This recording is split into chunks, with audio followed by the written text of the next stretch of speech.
बाबा साहब अम्बेडकर को इंसल्ट कर किए हैं ये लोग कहते हैं। बाबा साहब अम्बेडकर को कॉन्स्टिट्यूंट असेंबली के मेंबर किसने बनाया? ड्राफ्टिंग कमेटी का चेयरमैन किस पार्टी ने बनाया? उनकी इज्जत कांग्रेस पार्टी में तो बहुत है, लेकिन इन्होंने क्या किया? आप बोल रहे डिफीट हो गए। किनके वजह से डिफीट हो गए? बाबा साहब खुद अपने लेटर में कहते हैं 18/1/1852 में बाबा साहब अम्बेडकर ने ये कहा कि देखिए,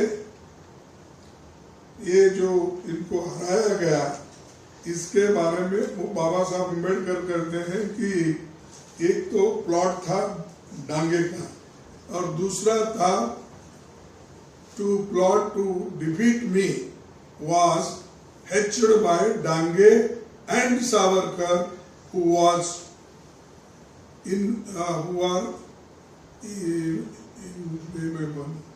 by my यानी बाबा साहब अम्बेडकर खुद कहते हैं कि मुझे हराने में डांगे और सावरकर का हाथ था, और अपने दोस्त को उन्होंने लिखा है कि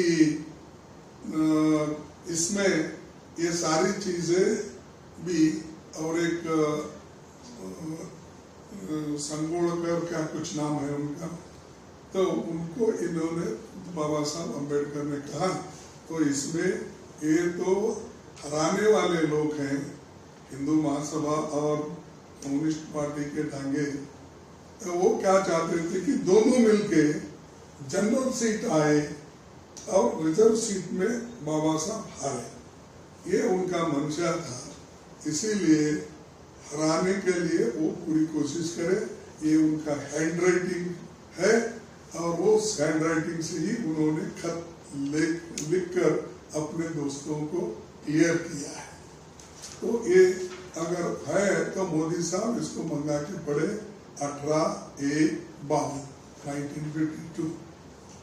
तो उसके बाद में इसके अलावा भी उन्होंने ये भी की कि इस इलेक्शन में मुझे सोशलिस्ट पार्टी ने तो मदद की, लेकिन उनका ज्यादा असर देहातों में नहीं था, तो ओनली जो सिटीज में उधर इधर था वो वोट मुझे मिले, लेकिन मुझे दूसरे पार्टी। तो ये कहने का मेरा मकसद ये है, मेरा कहने का ये मकसद है कि जो व्यक्ति खुद ये कहता है और ये चुनाव के लिए अंबेडकर को अपमान कर रहे हैं। अरे इनकी बाबा साहब अंबेडकर की फोटो उनके दफ्तर में कभी नहीं लगाई गई थी। उन्होंने बनाया हुआ संविधान को ये लोग जलाए रामलीला मैदान में, नेहरू जी का फोटो जलाए, महात्मा गांधी का जलाए जब संविधान बनी, और उन्होंने कहा इस संविधान में एक शब्द भी मनुस्मृति का नहीं है, मनु के राह पे चलने का नहीं है। तो उन्होंने खुद कहा और जलाए। ऐसे लोग बाबा साहब के बारे में बात करते हैं, और उनके चेले हैं जो लोग उस वक्त जलाए हैं, उनके चेले मोदी साहब और उनके दोस्त हैं। तो हमको ये मत सिखाइए लोगों को, आप बेवकूफ मत बनाइए। लोग बेवकूफ नहीं, आज होशियार है, सब पढ़े लिखे लोग हैं, और अलग अलग पार्टी जब लड़ती है उस पार्टी के अनुसार चुनाव होता है।